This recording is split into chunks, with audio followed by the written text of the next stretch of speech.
Hello and welcome to a Monday Night Football Showdown breakdown. My name is Adam Levitan, as always joined by Cody Main. Tonight we have Mac Jones traveling to Phoenix to take on the Fighting Cliff Kingsburys and Kyler Murray. Cody, good afternoon. Good afternoon. Yeah, probably more excited for a Mac Jones versus Cliff Kingsbury showdown contest than I should be. I can't believe we're already into week 14 though. So trying to slow down time as much as possible because I've been enjoying this season. The story of the slate actually isn't Mac Jones. The story of the slate is the price and the usage that Rhamondre Stevenson has been getting without Damian Harris. We expect, or Damian Harris has already been ruled out for this game. Not only has Rhamondre Stevenson been playing almost every snap in these spots, or at least he did in their last game, he also has a 20% plus target share, and I believe it's 6 straight games now, which is absolutely insane for a running back. And so to me, that is the story of the slate. You see the distributions there. Rhamondre has had some huge games. My God, man, I was looking so good in best ball, and then had a really bad day yesterday. I had a ton of Saquon and T. Higgins and Jalen Waddle, and now I need Rhamondre Stevenson to go for like 35, like badly. So, anyways, nobody cares. What do you think about Rhamondre generally and how this whole slate looks from a macro perspective? I mean, to that point, it almost feels more likely looking at his usage profile that he goes for 35 than he fails to pay off this $8,800 price tag. You know, it's not easy. It's not fun to poke fun at DraftKings for the pricing mistakes. And heck, maybe when this slate came out, they thought Damian Harris was going to be healthy. But I mean, Rhamondre Stevenson is realistically $3,000 underpriced here. He should be priced closer to the Jalen Hurts, the Josh Allens of the world. And because of that, it makes it a really tough fade. And when we get down to ownership, you'll see that it's unreasonable almost. So I think from that standpoint, game theory bros, GPP bros should feel confident in wanting to take stands against Rhamondre given his projected ownership levels. And based off of running some optimal stuff prior to the show, it's going to be really hard to get away from it unless you're actively trying to get away from it. So it is the elephant in the room. Maybe we can talk through the rest of the slate and find some opportunities to get away with a Rhamondre fade, or maybe if we're playing Rhamondre, we can do some unique stuff around it. But that's, I think, the whole story of the slate is what do you do with Rhamondre? Yeah, we'll talk about more when we get to the running back position from a roster construction. And by the way, the last time, the last slate we had, I guess the last slate was last night, but the Thursday Rams game when like nobody was on at all, Rams stuff. And then I believe our 4-2 Rams turned out to be the winner. And like, that's the thing about Showdown, man. You know, like it was probably right to play that. But you're going to lose a lot of time with it. When it hits, though, you get paid off massively. And so, you know, like no one in the world wanted to play the Rams stuff. Worked out, which was just absolutely insane game, that Rams Raiders game. Anyways, what do you think about roster construction tonight? Yeah, it's not surprising to see it be pretty evenly distributed between, 2-4 up to 4-2, with a majority of the field leaning towards 3-3. Despite the Rhamondre mispricing, there are actually some pretty interesting options on the Cardinal side. So I do think that a vast majority of the field will funnel towards that 3-3 roster construction. I was trying to play through some builds earlier today where I can play like 5 Cardinals and bring it back with Rhamondre. The problem with that is I think like, yeah, it's got low projected utilization, but I think that's what a majority of the field will be doing if they are playing 5-1. So I think I'm going to end up playing into a little bit of ownership or a little bit of duplicates if I end up doing that anyway. So the one macro takeaway from this table that if you are a subscriber, I mentioned in Discord, I think that because it projects so lowly, the 5-1 and 1-5 stuff could end up getting steamed up a little bit, even in more casual contests, as the field looks at those small numbers and thinks it's a good way to get unique. Yeah, for sure. By the way, you guys should be in Discord if you are a subscriber. Be sure you're checking out the Showdown channel. If you're watching this show, you'll most likely enjoy the Showdown channel there in Discord. At the quarterback position, we of course have Kyler Murray projecting significantly better than Mac Jones. He gives you the rushing equity there. Of course, he also has far, far, far better weapons. Mac Jones won't even have Jacoby Myers tonight, which we'll get to in a second. But for this game, Kyler gets DeAndre Hopkins. He gets Marquise Brown, a healthy Marquise Brown, and he gets Greg Dortch back here. He will not have Zach Ertz, of course, but Trey McBride is still out there. I mean, the weapons around Kyler Murray and his rushing ability on paper makes you excited. The problem is Cliff and this entire scheme, a disaster. You see Kyler yelling at Cliff on the sidelines from time to time. It's just an absolute mess. And so I'm not going to sit here and say Kyler can't fail with this scheme in this matchup, because I think that he can. It's just his weapons are really good right now. So what do you think about Kyler here coming in at 70% total projected ownership?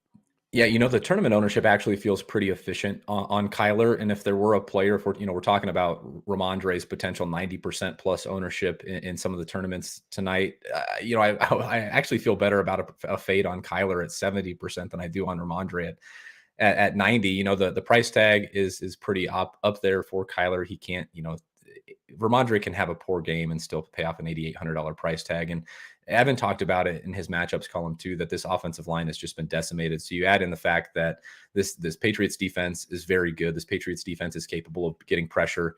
You have the offensive line concerns. You have the concerns about Cliff, and I think you can talk yourself into a bear case in tournaments on Kyler. With that said, I do still think that he is likely a cash game necessity tonight, given some of the other price tags on the options around him in this game.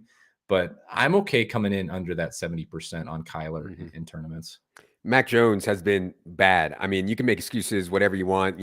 It's been messy. He has not been a good NFL quarterback this season. I don't think that it was like just rumored that they were thinking about sticking with Bailey Zappi or whatever, or going with Bailey Zappi at times. Then you see Mac Jones kind of scream, I think he said something to the effect of throw the effing ball down the field, quick game or run game isn't working or something. I don't know exactly what he said there. Mac Jones is not a good fantasy quarterback, right? Like, he does not have good weapons. They are not vertical at all. He gives you no rushing equity. Field is at 50% projected total ownership here. You do get a big price discount. What do you think about Mac? Yeah, this is certainly one of those situations where I think his ownership could come down. When looking at the ownership projections before the show, it seems like there's a little bit of room in kind of the salary adjusted stuff for us to come up on some of these skill position players that are a little bit more expensive. And so you could see Mac Jones projected ownership in tournaments come down closer to 40% or so, in which case I think it's okay.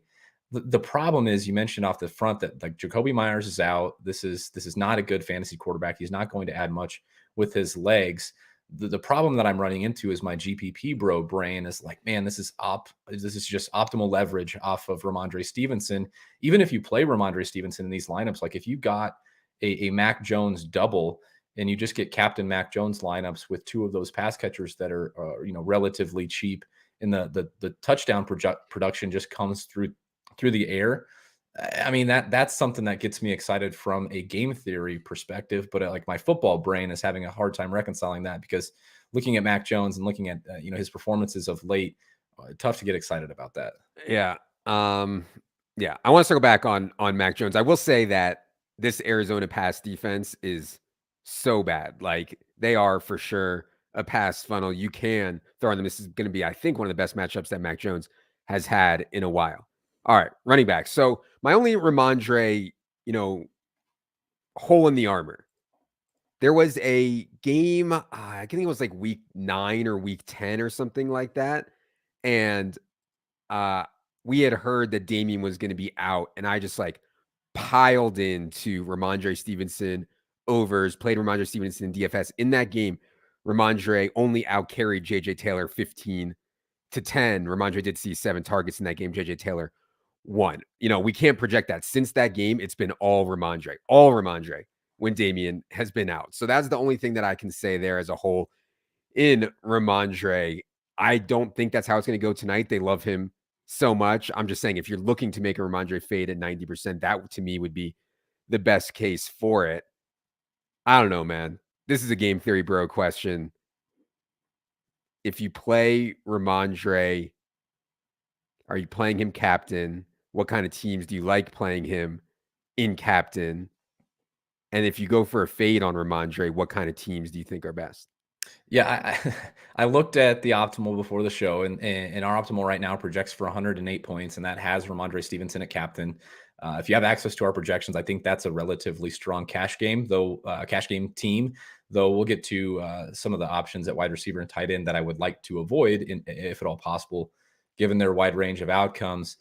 If you remove Rhamondre just from captain, your optimal projection drops to 103. So you lose about 5 points off the optimal. If you just remove Rhamondre Stevenson entirely from your player pool, went for a full fade, your next highest projected lineup would drop 13 points from our optimal lineup. That's just how good Rhamondre Stevenson's projection is at his price tag. It is really, really uncomfortable to get away with a Rhamondre Stevenson fade tonight. And I would go as far as saying, particularly in some of the stuff that I'll be playing tonight, like the spy and double spy and some of these smaller field tournaments, like if you just remove Rhamondre Stevenson from your player pool and optimize based off of what was left, you probably have a relatively strong chance of building a unique lineup. So that would be the first point I would make if you want to go for Rhamondre fade, is you don't have to get all that crazy elsewhere, given how high that ownership is going to come in, particularly in smaller field stuff. And, because of that, I think that makes for just an interesting case from a GPP perspective, straight game theory perspective of just trying to maximize uniqueness. But in terms of playing with, playing teams with Rhamondre, which I fully expect to do, you can take a stance on his captain ownership and just try and get leverage there, as Gary has talked about on these highly owned captains, just taking a 2x the field type stance on him just at captain. I think that's an interesting way to go about it tonight, and just to say, hey, I'm gonna tie myself to 60% Rhamondre Stevenson captain teams tonight. I think that's an interesting way to play it while still coming in around that 90% total. I think that you can go as far as playing him with Mac Jones. I think you can play him in 2-4s. I think you can play him in 5-1s. If you are playing him, you have to be cognizant of the remaining pieces that you have around him, leaving salary on the table, making sure you include low owned options in the lineup as well. It's just going to be so important when he's going to be owned by 90+% of the field. I think, not saying that I will, because the price is so outrageous, but if you were to play a non-Rhamondre lineup, I like it in like 5-1 Arizona stuff. Like, in other words, you're telling the story that the Patriots just get their ass kicked. Like, they just like score 3 points in this game, or 7 points in this game, or 10 points in this game, and the touchdown doesn't go to Rhamondre. Like 5-1 Arizona without Rhamondre on the other side. I think that would be the way I would do it. That would be incredibly, incredibly, incredibly unique. I would likely have my GPP Bro card if I did that. I likely would not have very much money, but I would at least have my GPP Bro card to go home with. So that's my only idea. Speaking of usage at the running back position, James Conner's usage is absolutely outrageous, like just as good as Rhamondre's. Of course, the difference is James Conner is 1,200 more. James Conner has a far worse matchup. James Conner, to me, is a worse player. And so you get into a spot here where James Conner actually has almost the same usage as Rhamondre, but because of the things I said, he will only be like half as owned. What do you think about Conner tonight on the other side? I do think Conner is pretty interesting as, not necessarily direct leverage off of Rhamondre, but as just a pivot in terms of ownership, and a guy who does have a similar usage profile as Rhamondre. And maybe if Rhamondre comes in a little bit closer to his 20th percentile projection and James Conner beats his median, you could see him get there. Do I think Rhamondre is 3-1, 3 times more likely to be an optimal captain tonight than James Conner? No. So, therefore, if I'm building a portfolio of MME lineups, I would love to have some James Conner. I think you could pair him with Kyler Murray. I think that's an interesting route to go if you want to play those 5-1s or even 4-2 Cardinal stacks that don't include Rhamondre. You're kind of just telling yourself a story where maybe the Cardinals offense is more efficient, is humming, and the Patriots tend to fall behind, and maybe you do see a little bit more passing volume to their wide receivers and tight ends than you do for Rhamondre. Typically on these showdown slates, we get like a dust ball or number 2 or number 3 running back, because we have like no projection on any of these guys. I don't even think any of them are going to be played at all. Is there any interest for you in Ingram or Kevin Harris or Pierre Strong? I mean, it'd be really, really thin. At least Harris and Strong are 200. The problem, I guess, is that barring an injury, we really expect these guys to barely play.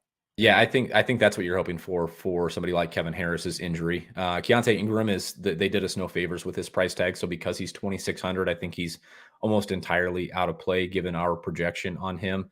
I suppose you could make a case for Kevin Harris in the largest field type stuff, just as like a straight up injury luck box type option in the case that Rhamondre gets hurt early. Okay. The wide receiver position, I want to start with Arizona because I think it's really interesting. In the game before their bye, I thought DeAndre Hopkins was going to play the slot with Greg Dortch and Rondale Moore out. turned out that Marquise Brown was the primary slot man in the game before the bye, and he actually had a better game than DeAndre Hopkins. This slot role for Arizona has been so valuable all year. Rondale had some really good games in the slot. Greg Dortch had some really good games in the slot. Marquise Brown comes in and has a really good game in the slot. DeAndre Hopkins played the slot. I believe it was his first game back, and he had a really good game.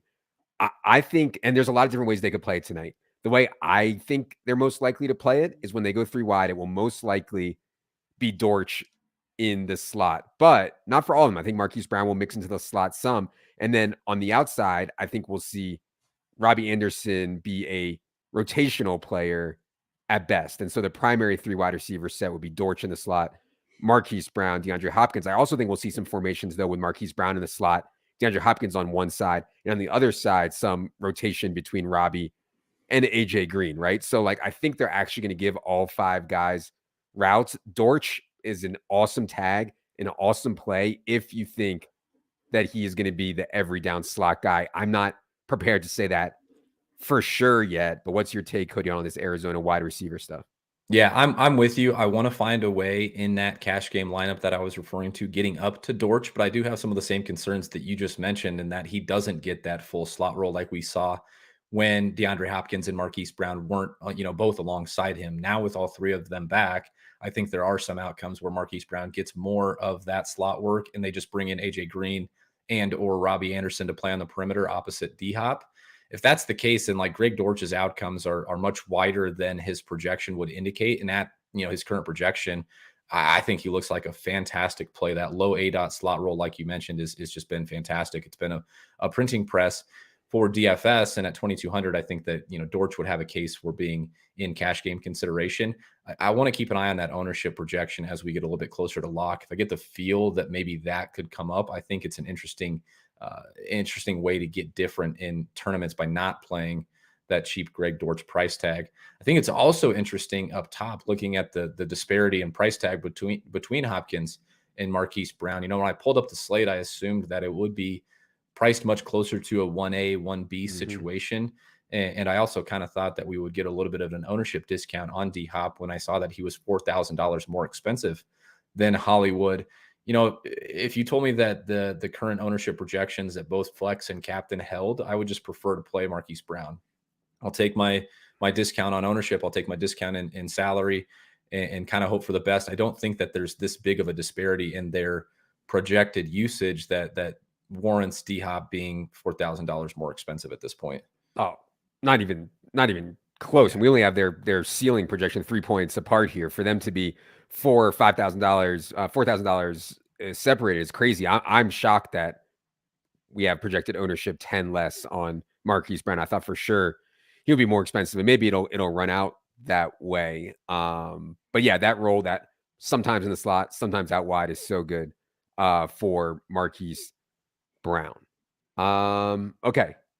The other side is interesting too, because we haven't seen a lot of New England without Jacoby Myers.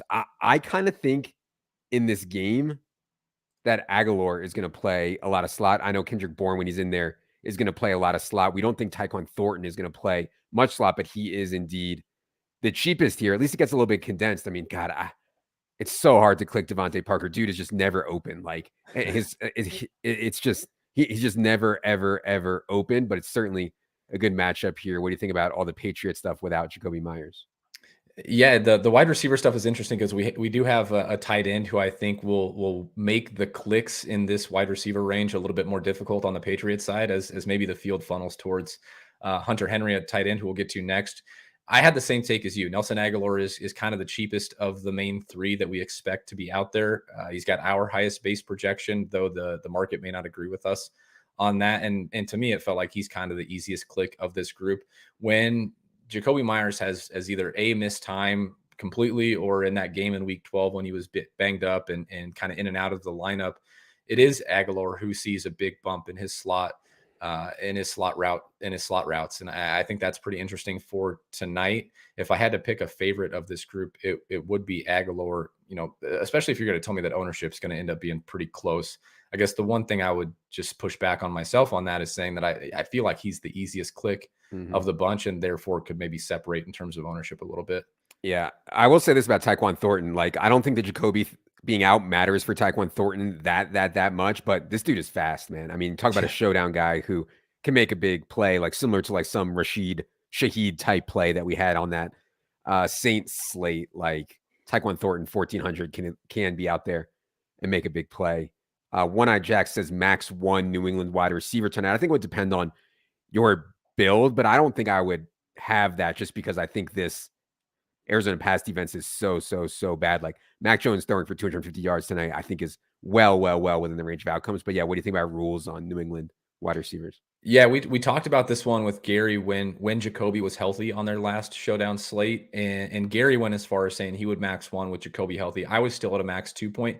Right now, I'm thinking through it based off of the price tags and based off of the possible leverage that I can get on maybe getting away from Rhamondre in some of those lineups. I would be a max 2 in lineups without Mac Jones. So I'm totally cool with running a lineup out there with Nelson Aguilar and Tyquan Thornton given their price tags. As long as those are the only two, and that would be if Mac Jones is not in that lineup. Okay. Tight end position, everybody talks about the DVP, the DVP, the DVP. The DVP is, and what I mean by that is defense first position. The Arizona Cardinals have just been, for years now, it seems, cannot defend the tight end position. It seems like that's factored into price here, though. We get 5,600 Hunter Henry, which is a big price tag for a guy who's like only sees 3 or 4 targets a game typically. Now, do you think his target share is enhanced because they're playing Arizona? Maybe. I like Hunter Henry here. I thought he was going to be like 3K though. So what do you think about Hunter Henry and the Patriots tight ends? Yeah, it's kind of this fine balancing act because he's not 3K, he's 5,600, which is a bit egregious for somebody of Hunter Henry's usage profile. His ownership looks like it's going to be held in check, but I do worry about some of that stuff. Like when the field starts looking at these 5K options of Nelson Aguilar, of Devontae Parker, of Kendrick Bourne, are they just going to gravitate towards Hunter Henry instead because of the DVP stuff? And maybe they won't. Maybe the base projection and the MME Opto Bros will keep that ownership projection in check because at his projection, he's not funneling his way into many lineups. If you're using an optimizer, I'm cautiously optimistic that maybe 22 or so % will hold. If that's the case, I kind of want to play into the DVP stuff a little bit because I do think that this is a spot where he could catch a ceiling. And at that price tag, if we get paid off with a little bit of an ownership discount, I kind of want to be there for it.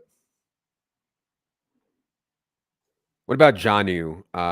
He is significantly less. His role has been much worse. I actually think that we might take another look at the projection here, and maybe the gap gets wider between Henry and Jonnu here at some point in our projections. But yeah, what do you think about Jonnu? Yeah, Jonnu's an interesting case study of route participation versus actually being targeted for the few routes that he's on the field. He's got a 23% targets per route run rate this season, but he's only out there for 25-30% of the team's routes, and it's really tough to get it done when you're playing when you're running around on such few dropbacks. I would be okay with widening that gap there, but I do think that at his price tag, at his projected ownership, Jonnu should certainly be a part of our tournament player pool. Okay. On the other side, Trey McBride has been the king of the wind sprint. In other words, Trey McBride, since his Zach Ertz injury, plays like every snap, runs every route, and never sees a freaking target, which has been painful and expensive at times. He is an MF and Mackey Award winner, though. Inability to earn targets, though, man, is like, it's just bad. I mean, it's really bad. So I don't know, man. He's only 2,400. He's going to be out there the entire game, though. What do you think about him? Man, it's rough. You talk about Jonnu having a 23% targets per route run rate, but only being out there for 30% of the team's dropbacks. It's the exact opposite situation for Trey McBride, who's been out there for 75-80% of the routes over the last 3 weeks with Zach Ertz injured and has a paltry 7% targets per route run rate. So, you have Greg Dortch at this relatively similar price tag. You have a high ceiling guy like Tyquan Thornton, who can get behind a defense and pay off his price tag with one reception. You have Jonnu, $600 more. We'll talk about kickers and DST here in a second. I was excited about Trey McBride a couple of weeks ago, but he's shown us now in 3 games that he can't earn targets. Now D-Hop is healthy. Marquise Brown is healthy. Greg Dortch is back. I just don't feel like this is the game where he's all of a sudden going to start catching targets. Yeah, I mean, you see this stuff even in chat. Nobody wants to play. Nobody wants to play McBride. I mean, he's going to be 10% at 2,400 and playing every snap. If you're a Showdown bro and you want your GPP bro card, I think you have to have some Trey McBride in there. I mean, at 10% for a guy who's out there at 20 every snap at 2,400 is an athletic guy. It's not a play that I would normally make, but I've been working on my GPP bro card, so just wanted to put that out there. DST here on this slate. I'm a little surprised the Patriots are favored, actually. I don't know. I thought these teams would be pretty even, and the game is in Arizona, but we do have the Patriots as a 2.5 point favorite here. Typically, the favorite is the better play. However, with Kyler Murray's ability to scramble and Mac Jones kind of statuesque thing, Arizona does blitz a lot. I'm kind of more intrigued by Cardinals defense here, even though they are the dog. Any thoughts on that? Anything else on kicker and defense? When you see the 43 or 43.5 point total and you see Mac Jones and Cliff Kingsbury, you would generally think we would probably get higher projected ownership on the Patriots DST, on the Cardinals DST, and even these kickers as well. And I was relatively happy to see it come in where it did. I think part of that is because of all of those cheap options that we talked about with Dortch and Thornton and even McBride to some degree. And then all of those 5K wide receivers in New England just make it a little bit easier to get away from playing these specialists tonight. But, I mentioned the offensive line woes for Arizona off the top. I know Kyler can scramble, but it wouldn't be surprising to see New England in their pressure rate pick up a couple of sacks tonight. Mac Jones is certainly prone to being sacked and to being forced into turnovers as well. I think like a Rhamondre plus Patriots DST is pretty interesting if you want to go like a 5-1 type route with the Patriots. Maybe the Patriots just put it on Cliff Kingsbury tonight. I think that's an interesting way to play Rhamondre and maybe get away from some of that cheaper value that will end up undoubtedly being a little bit higher owned than it's projected. Yeah, just following up here on the Hunter Henry stuff. We have Hunter Henry for a 13% target share in this game. He's only at 10.6% on the season, so we are giving him a little bit of a boost there. Last 2 weeks, though, Hunter Henry, 13.9% target share. All right. Why don't we take as many questions as we can here in the next 3 minutes or so, and then we'll get to the flag plants. I believe what happened last night, Cody? You flag planted in Discord, Mike Williams. Is that what happened? Yeah, I was so upset with myself, and not to do woe is me type of thing right now, but I was at a dance recital last night, so I was hand building. I was a lineup shitter bro as my kid was dancing, and I was trying to build lineups. Someone asked in Discord, and I dropped to Mike Williams, who is my ideal player archetype to flag plant on Showdown, and he went out and crushed. Yeah, those big play wide receivers priced in the mid range are often very viable flag plants. Okay. Let's see here. Yep, we got to Trey McBride already. Joe says no one cares about my best ball teams. Believe me, Joe, I know. Believe me. When playing the Rhamondre gets a cramp narrative, who is the lead back? I think that would be Kevin Harris. I don't know. Do you have any thoughts on if Rhamondre goes down, what they would do? Yeah, I think it would be Harris, but I mean, we just don't have a big enough sample to say anything confidently there. Yeah, I mean, Pierre Strong is profile more as a pass back, and they've been really hesitant to use Pierre Strong. I think they would trust Kevin Harris a little bit more. Yeah, last week with Damian Harris out, Kevin Harris had 8% of the team's rushing attempts, so I would assume it's him, but again, small sample. Nelson Aguilar, Devontae Parker tonight. I think Aguilar, but Devontae Parker is really like tilts me so hard. But I think Aguilar. Any thoughts there? Yeah, I'm with you on Aguilar, and now that we've talked through it, the fact that he's the cheapest of these 3 main Patriots wide receivers, I think his ownership might get steamed up a little bit. Yeah, for sure. Let's see here. If only playing 20 lineups, would you fade Stevenson captain or fade him altogether? All these types of questions are kind of along the same lines. How much risk tolerance do you have? If you don't play Rhamondre, you are going to lose a vast majority of the time. I think in the 5% chance that Rhamondre scores like 8 points or something, you would have a good chance to win a lot of money. So, it's hard. You're going to lose a ton of the time if you play 20 lineups and none have Rhamondre. You're going to get buried a ton. Is that right in order to try to get first, 1% of the time or something like that? I think that's a question you have to ask yourself. But anyways, Cody, for you personally tonight, if you were only playing 20 lineups, and by the way, I don't know about only. I mean, 20 is still a lot. But anyways, if you're only playing 20 lineups, how would you handle Rhamondre? Yeah, I mean, I think you answered the risk tolerance portion of this question perfectly. Of course, it comes down to your personal preference of playing. For me, I would rather have some than fade altogether. That's just the way I prefer to play. I think I can still. I think my skill set is still one that I can build unique lineups if I have Rhamondre Stevenson in them. So I would prefer to have some exposure than none. Uh, Matt says, what are the odds of another Mac Jones in-game benching? Got burned by him in cash last time he was on a showdown slate. Yeah, I don't think it's zero, man, but I don't know. What would you put the odds at, Cody? Like 5%? I don't know. I do not think it's zero, though. Yeah, it's maybe around there, 2, 3, 4, 5%. I would not be surprised, particularly if they come out and struggle early on. As I always say when getting asked about these in-game benching type questions, if I played a lineup with Mac Jones and he sucked so bad to get benched, I was likely dead anyway. Mm-hmm. But yeah, I was burned on that slate as well. I'm considering Mac Jones again in cash tonight as just one way to soak up this Patriots passing attack, which I think will have some success against the Cardinals tonight. But it definitely doesn't feel comfortable. Connor or Mac Jones in cash tonight. We do have Connor ahead by 0.5 points, which again is basically like almost exactly even. But anyways, what do you think about Connor versus Mac in cash? Yeah, that's part of the question that I'm considering tonight. I think the lineup that I looked at actually finds a way to get both, but that lineup also has like a Tyquan Thornton type or Greg Dortch type in it, and maybe I don't want to play that. So I think you'll probably end up making one, if not two cuts at the top with the group of let's just say Rhamondre, Kyler, D Hop, Connor, and Mac Jones. You're probably cutting two of those out of a cash game lineup tonight. MW says, any ideas for anytime touchdown score bets? I know people love the anytime touchdown market. This market is juiced so hard. Like, God, I hate to even like talk about it because I don't want to promote like these carnival games for sports books, like single game parlays and anytime touchdown bets. But yeah, I think it's a really good spot for Hunter Henry to score. I'm sure he's priced egregiously, like poorly though. Like, it wouldn't actually be a bet if you're trying to make money, but yeah.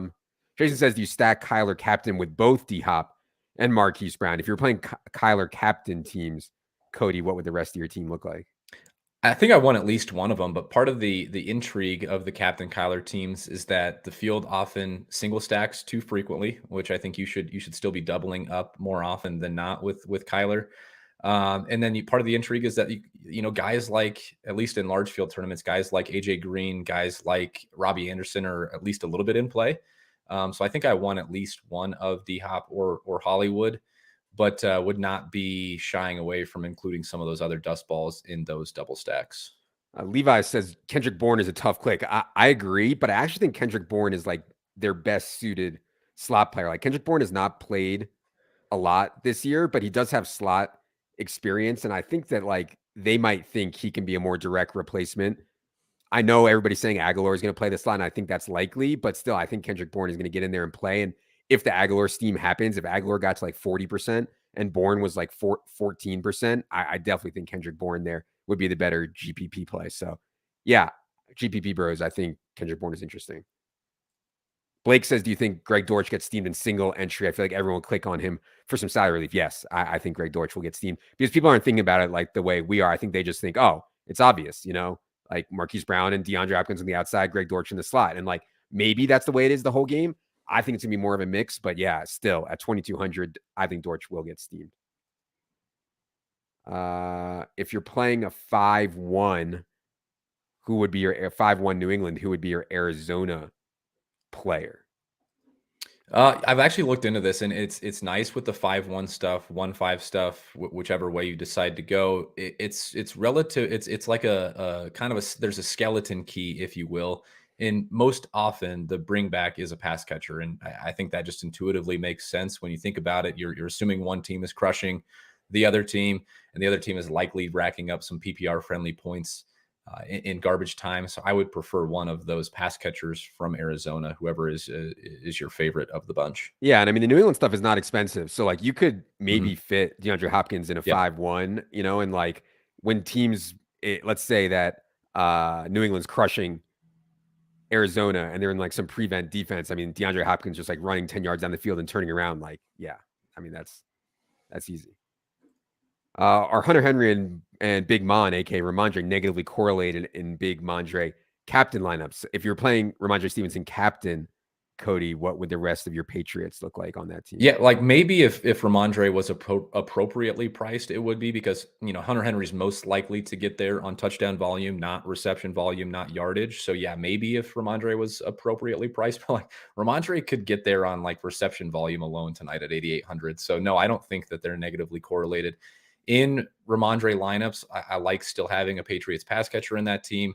I think including the Patriots DST is fine. I think including Mac Jones is fine. I under kind of the assumption that like if Rhamondre is cruising and is the optimal captain, it's much more likely that the Patriots offense as a whole is cruising as well. So I would want multiple pieces of that offense. Sweeney says, would tripling Matt captain with Rhamondre be unique enough in tournaments? I have to think so there, but yeah, what do you think?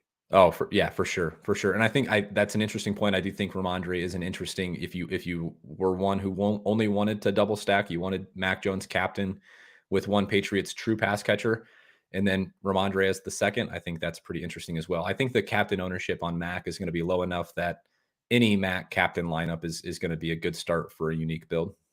Charlie says, any props for the people? It's the season for giving. It is indeed the season for giving. However, the props market has turned into all-out war, Charlie. I mean, if there was something out there, it would be gone. And we did take two things in this game. We did take Mac Jones over 217.5 yards passing. We have 245.6 for him. We also took Tyquan Thornton under 28.5 receiving yards. We do have him for 26.9 receiving yards here. Props is way different than DFS, right? And I really want to make this point clear. Tyquan Thornton mean median is very, very different. When he makes a big play, he absolutely smashes, but you still lose the same amount in props, right? Like if Tyquan Thornton catches a 90-yard touchdown, you still lose the same amount in props. However, in DFS, if he catches a 90-yard touchdown, you are rewarded exponentially, right? So there's a huge, huge difference in the outcome. So yeah, we do have those two bets, but yeah. There was one that we thought about taking. We didn't take. It was Nelson Aguilar over, I think it was 30.5 receiving yards, and that line got away from us. It's now like 34 or 35. So I don't think it's a bet there, but I do think that one was interesting.